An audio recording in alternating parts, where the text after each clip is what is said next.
Hello, I'm Jim Wolfe, and this is Artworks, a show dedicated to the arts and artists of West Virginia.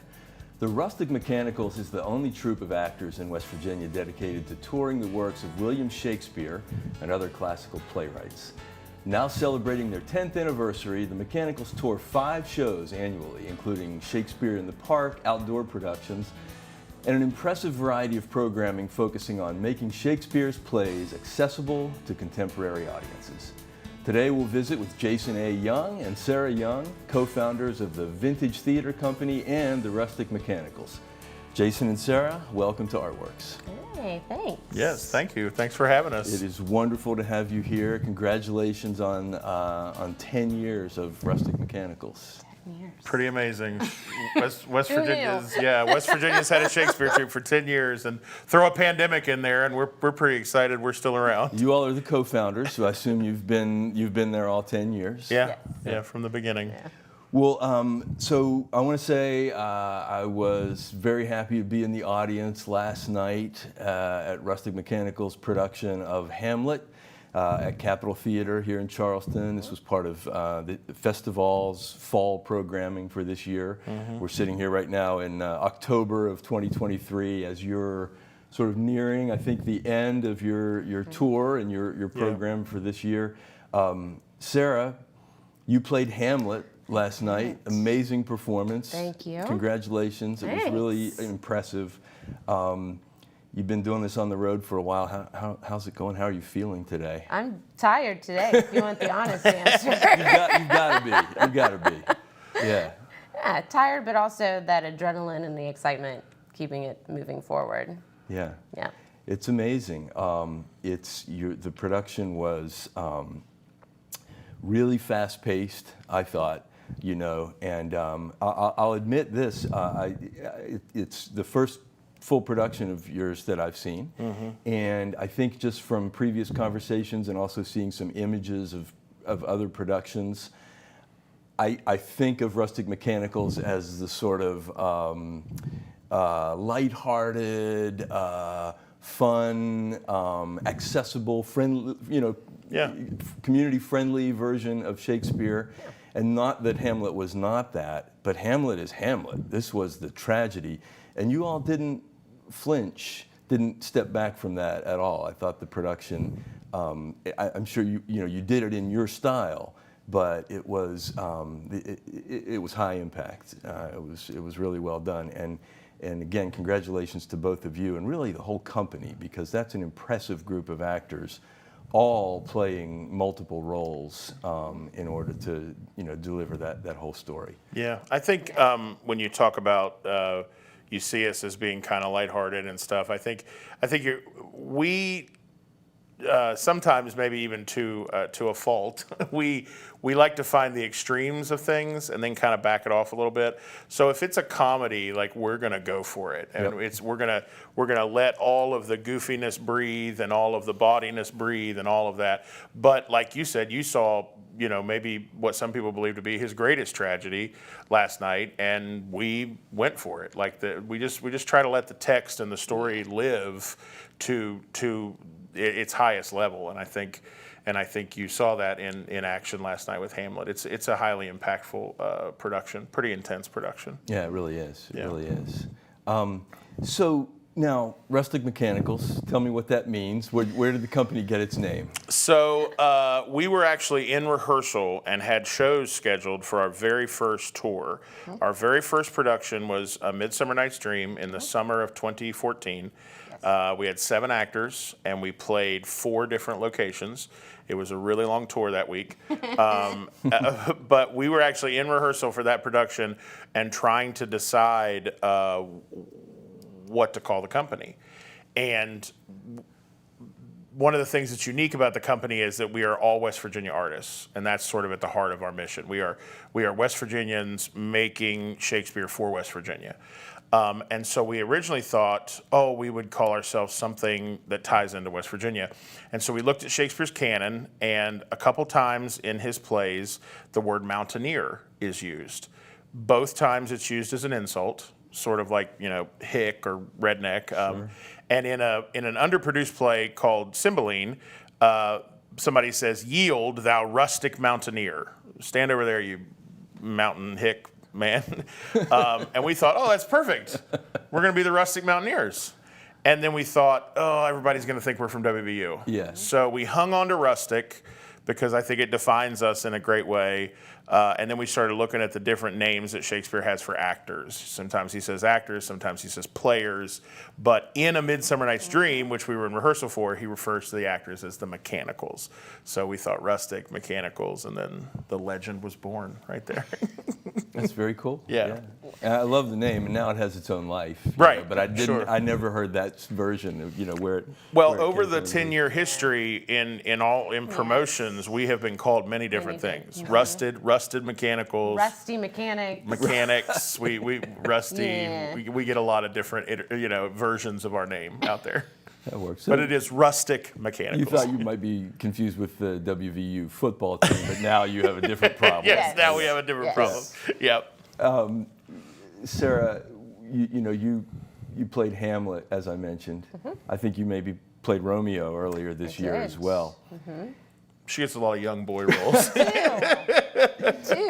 Prince Hal. But beyond, even beyond casting you as the leading young male roles, what could you say about the company's approach to casting in general that is unique to Rustic Mechanicals? The goal is to put the best actor in the best role for them. So we take a look at, we like to call them the superpowers or their wheelhouse of their skills as an actor, and which character or characters does that wheelhouse kind of match up with. So I happen, from knowing me, I happen to be younger looking, and I'm physically more talented. I can do a lot of fighting and things like that, so I end up in a lot of those roles. Yeah.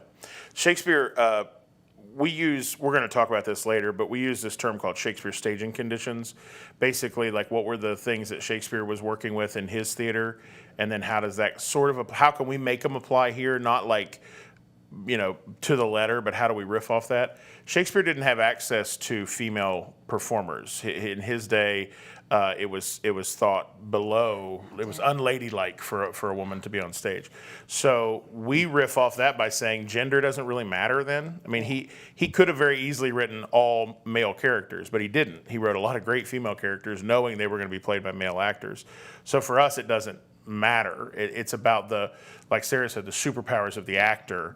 And whether that character is a male or a female doesn't matter. If the actor fits that character the best and can bring it to life and tell the story the best, then that's where they're going to end up in the casting process. And then it looks to me like you in turn give actors a lot of space and a lot of chances to really use their chops by playing different roles. Sure. I mean, there were entrances and exits last night and costume changes where I thought, whew, that was fast. Somebody's working hard backstage, But no, it's an amazing exercise for actors, I would think. Let's talk a little bit about that approach as well in a little bit more depth, but also touring. We have some images that we're going to show of from the company on the road. Tour life. Yeah. But and I've seen images, and I know that you all, performance spaces can be very wide-ranging for you, right? You find yourself performing in a lot of different spaces, and not only that, but a lot of different communities around the state, large and small, easy to get to and not easy to get to. Yeah. Could you just elaborate a little bit on like why touring, and what does that allow the company to do? How does that fit with the company's mission? And really, what's that like? You all are among the only people doing this, as we've said. Yeah. So touring's a necessity for us because we're not, number one, just from a financial spot, we don't believe that there is a community in West Virginia that could sustain a year-round Shakespeare theater. But there's a lot of communities that could sustain a one-stop and fill it up, type of Shakespeare. So touring is sort of a financial necessity for us in that way. But more to the mission, again, I said, we're a group of West Virginia actors who are trying to make Shakespeare and then take it to Yeah. West Virginians. So there's no better way to do that than to just get in to their community. And when we go on tour, and Sarah, you could talk more about this too, but we try to get in the community. Like we want to stay in the community, we want to eat in the community, we want to walk, we want to coffee in the community, and really it's kind of sometimes a vacation for our actors who have never seen certain parts of the state. Yeah, like even because we were at Capitol High School yesterday, and even in the Charleston area, the actors went and ate at the Appalachian Cafe yesterday, and they found I don't remember where they got coffee from. Yeah, they found a local coffee shop. Yeah, it's very much about getting into those communities and learning about them, and then that way when we come together, it feels more like a community gathering. I didn't say this part, but you also did a school show at Capitol High yesterday and a workshop with some students there as well. So that's part of that too. Big part of it, yeah. Especially anytime we can interact with students is a plus for us. We're always trying to find a way to do that. School performances are an easy way to do that, but also just getting into classrooms or getting into workshops. I think the two artists that taught the workshop for us yesterday made a comment to me afterwards that it was so cool because all of those students, usually it's like workshop and then a show, but yesterday it was show and then a workshop. So all those students had already seen Hamlet, and so then as we're doing the workshop about the text, they're going, oh yeah, they're connecting that more, and they said it was really just light bulb after light bulb after light bulb, which was cool. And Capitol was such an awesome host for us. They treated us great yesterday. Yeah, that's excellent. That's a great experience for them and for your company members. Heck I think, too. How many people are on tour? How many people? 11. Okay. And does that vary from time to time depending on composition of the company and the nature of the shows? Again, people. Oh, I'm sorry. Go ahead. No, you go. Again, people think that we make a lot of decisions like because it's the artistic decision, but we make a lot of decisions based upon money, right? Because every person that we put in a show, we've got to pay, you know, and then we got to feed them and house them and you know, move them around and buy costumes for them. So we're usually in the dozen area, 10 to 13. 15's a big tour for us, but sometimes it necessitates that. Yeah. So we try to. There are some other things that you do when you're in the community to kind of really welcome people in. I'm thinking of Shakespeareances, among others. Sarah, can you, I think the Shakespeareances event that I went to in Charleston, Jason, you were kind of hosting. Yep. Sarah, you were working the scripts and the sign-up sheets for people who want to get up and perform a Shakespeare monologue. Can you describe a little bit about how that works? So if you've ever done karaoke, it's a lot like that. We carry a huge binder. It's like a nice 6-inch one. And it's full of some of the popular monologues, some of the lesser-known monologues. It has some of the scenes of like two people from Shakespeare plays. And you are welcome to come and peruse our catalog, just like you would at karaoke, and take it and go practice and then present it. You can bring your own bard, BYOB, if you have your own piece you want to do. And then we also insert it in with we have a band that does some acoustic music to kind of fill in the gaps, and we played some trivia games and some pop sonnets and Mad Libs, and it's kind of just a chance to hang out and enjoy poetry and each other's company and music. And it's a hard event to describe. Yeah, but it's one you have to experience. Yeah, it's way better experience than explain, but you did a nice job of that because it's a karaoke party, except it's spoken word, except there is live music. You can. And if you want to sing, you can. You can do anything you want. We had a kazoo performance once. We had a kazoo performance beautiful. Once in Thomas, yes. We'll we had a young student do a monologue about being a dung beetle once. That's a memorable karaoke Shakespeare moment. It's the same one with the kazoo song. But it's a hangout. It's a party. We kind of throw in a party, celebrating Shakespeare at the center of it. But again, about bringing a community together, and the one in Charleston that you attended was a great party. I mean, that included a rousing sing-along of Country Roads. Sure, always. There was a conga line. Yes, there was. And there was no shortage of participants. No, we had lines. We had to cut people off because we ran out of time. Yeah. but in that, isn't it remarkable in some ways? I think that, you know, once you get past the initial, you know, reluctance or whatever. Right. A lot of people, I think this is like poetry in this way. people who aren't necessarily even professionals or were ever serious performers or whatever, at one point in life, they've encountered a Shakespeare speech or monologue that they really like. Maybe they were in a play at some point in school or something, or they saw, they have a favorite movie version or something, but it's like people have their Shakespeare monologue if you just wait and it emerges. Is that what you find a little bit? Or we see that a lot. We also see people who were forced to memorize it in high school. Yeah, well, like poetry again. And they didn't care for it in high school, but now they look back on it and they're like, it was really cool to memorize it. I still remember it, and they'll present it 20, 30 years later after they memorized it. That's cool. We've had young families, like homeschool families, or that will be doing Shakespeare as part of their curriculum, and they'll come to a Shakespeareoke rehearsed. They'll have things prepared to perform. We've seen the witches scene done by 3 9-year-olds.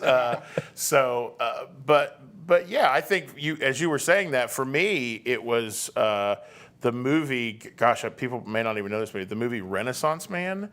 And the speech from Henry V, the St. Christmas Day speech.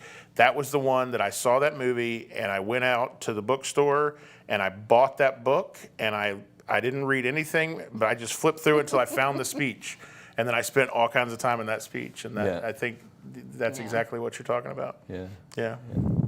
Well, it is as you say, it's really a community gathering, and, and it is kind of a party, and then next thing you know, you're reconnecting with Shakespeare, or hearing something that you hadn't heard before, or see somebody from your community up there performing that you didn't ever think that you were going to see that. So it's very cool.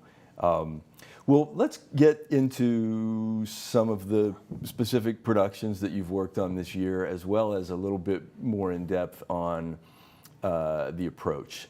So we'll talk about Hamlet first, since we've already touched on Hamlet a little bit, and since it's fresh, you just performed it last night. Yeah, but also the approach in general that the company takes.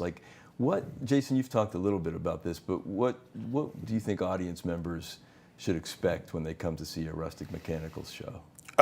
They should expect what we call a Shakespeareance, which is using Shakespeare's staging conditions from 400 and some years ago, riffing off of those in 2023, and most importantly, being in collaboration with the audience and letting their energy and their reactions and their interactions with us influence the energy of the show and us creating something unique and something special. We do it with the lights on because all of Shakespeare's shows were lit by sunlight, and so the audience and the actor were in the same light.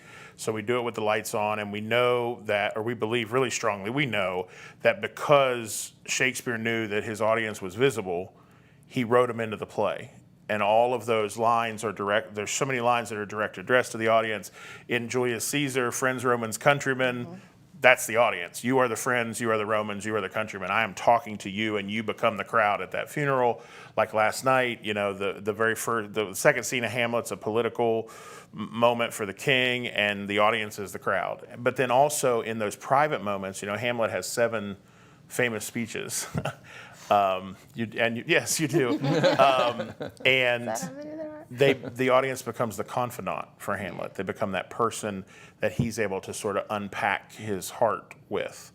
And you take that, you take modern music, you take modern costumes, but the biggest thing is that shared light and that interaction with the audience, and the fact that we're all in community. Again, we're in community together, doing this thing. And I think that sometimes gets lost in a more modernly produced versions of Shakespeare, because it gets heavy into the tech and the scenic design and the lighting design, and we don't have any of that. We have costumes, props, music, and we're together.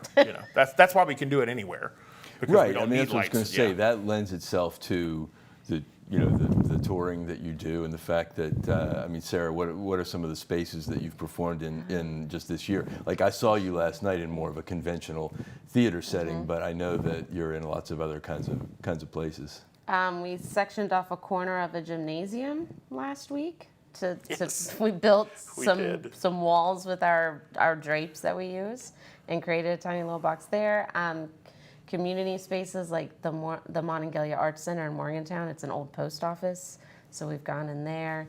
We've done, let's see, this year we've done outside fields with our outdoor one.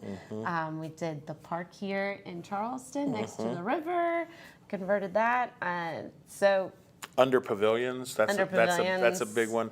Honestly, the space we were in last night is not my personal favorite because Yeah, you're it's too too far big. away. Like I know where you sat, and you were so far away from me, and so we want to get you tight. Sometimes if we're in a huge theater space, we will bring the audience up on put the stage with everyone us, on the and we'll stage, all be yeah. together because we want to get you as close to us as possible. yeah, we did that at Shepherd. So that we can, yeah, we were at Shepherd earlier this month, and they've got they have a lot of cool spaces, but one of them is like a big concert hall.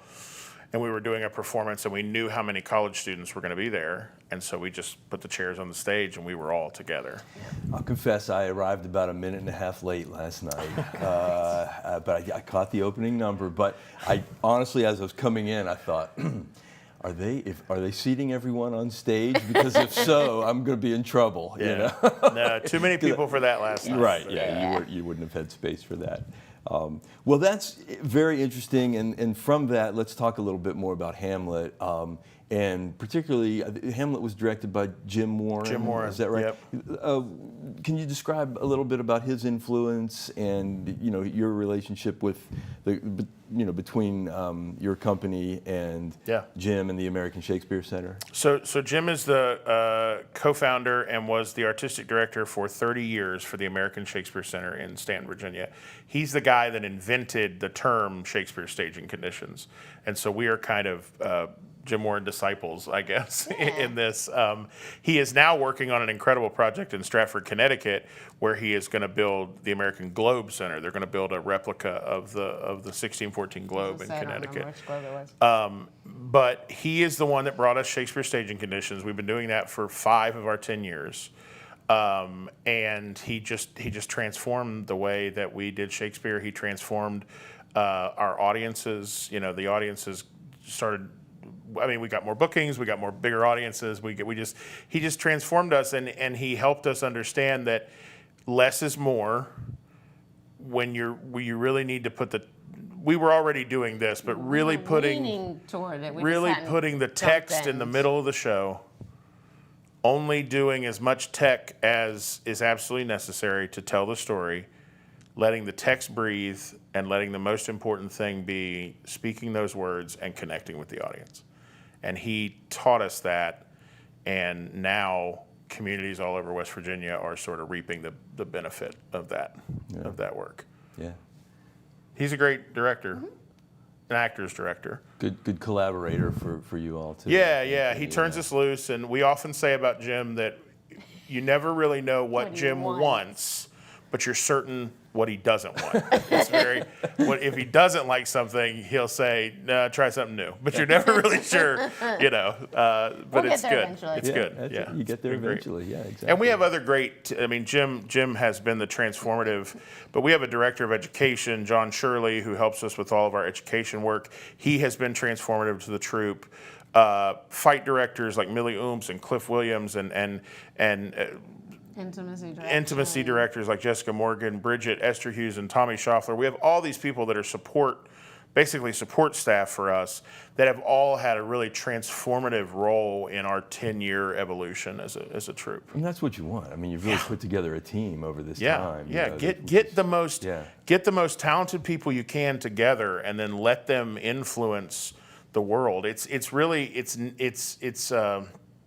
not healthy when you're always the smartest person in the room. Yeah. I constantly want people that are smarter than me, more talented than me. Well, anytime I'm in a room with you, I feel like I'm not the smartest or the most talented, but you need that. You need that type of influence on you. Yeah. Another audience member said to me after the show last night, what's going on in Clarksburg? Where are all these talented people coming from? That's right. So I think, isn't part of the answer to that's been built over time? Yeah, but yes, correct. It has Yes. been. And the other big important thing for us is we are strategically located in Clarksburg. So we got 79 and 50 right there at the crossroads. And we have WVU, Fairmont State, West Virginia Wesleyan, D&E, Glenville State, all in a big circle around us. And that just feeds the mechanicals, and it's a good place for us to be. That's awesome. Yeah. Well, we have just a few minutes left. Let's just touch briefly on some of the other shows that have happened this year. Sarah, Rebels and Revels, what was that? So, Or what is that? yes, so for the history plays, we have tried to make them a little bit more exciting by giving them our own title versions. Yeah. So the Age of Rebels and Revels is actually Henry IV Part 1. With Prince Hal and the introduction of Falstaff, one of his most infamous clowns. Yeah. Yeah, We're working our way through the Henriad. Yes, slowly and, but surely. And audiences don't necessarily like to see the number plays. Yes. So Right. so we're a giving name them better names. I feel like Yes. it's like you have to, it's like the TV shows. Is this season 3 or season 4? Right. What if I haven't seen? It's like season- Harry Potter Yeah. and the Goblet of Fire. This is like Henry IV Part 1, the Age of Rebels. and Rebels. Did you find someone to play Falstaff? Yeah. And we I mean, he's all right. Just checking. And then Romeo and Juliet also Yes, earlier this we year. did that one in April. And we did Comedy of Errors in the summer. Yeah, Comedy of Errors was our outdoor summer tour. That's the one that I know you saw photos of, and you were like, "Whoa, this what, is." what am I looking at? And because we went big comedy, bright colors, foam hats, foam wigs, and On Comedy of Errors. on Comedy of Errors. Yeah. Romeo And and Juliet had more of like a West Side Story feel to it. Yeah. And so Comedy of Errors was, you mentioned that was an outdoor summer tour? Yeah. Yeah. Okay. So, and then, And that's how it all started for us, was Outdoor doing it summer. outdoor, and then we added the spring and the fall so we could get into schools. yeah. Yeah, there's a photo of Comedy of Errors. You Comedy can of see Errors, it. yeah. And On a definitely skateboard led- even. Yeah, there Right. you go. And it There's looks a- like that's maybe in a school or a No, multi-purpose. that's our actually our rehearsal rehearsal space. space. Oh, in that's in Clarksburg. rehearsal. Yeah, Okay. yeah. Okay. All right. Great. Yeah. Yeah. Yeah, but had lots of fun with costuming and props and everything on this one, right? Yes. Great show for that. wild. It's a light summertime fair. That's wild. And then let's finally just briefly talk about Othello, which is done in a very different style. Yes, so we do this thing, I know we're running out of time, we do this thing called a play, a pie, and a pint, which is the synergy of the 3 greatest things in the world: pizza, beer, and Shakespeare. And it's a 2-week rehearsal, or like a month rehearsal process. We don't ask anybody to memorize. We carry our scripts, and we do it at bars and restaurants where we can get pizza and beer, and it's a dinner theater setting. And this gives us an opportunity to work with artists who maybe can't tour, don't have the time in their life to tour, but they can commit to something like this. And it gives us a chance to do sort of shows that we don't think. Othello is really popular, but we've done some like Cymbeline and Richard II Titus and Andronicus. Titus Andronicus. Those won't sell on tour, but we still want to do them, so we created this, a play, a pie, and a pint. Yeah, I love it. Thank you all so much for coming by. Thank you. Great to We talk need more with you. time. Yeah, we do. Let's do it again. Best of luck finishing up the tour, and Yeah. we'll see you again soon. Thank you very much for joining us for this episode of Artworks.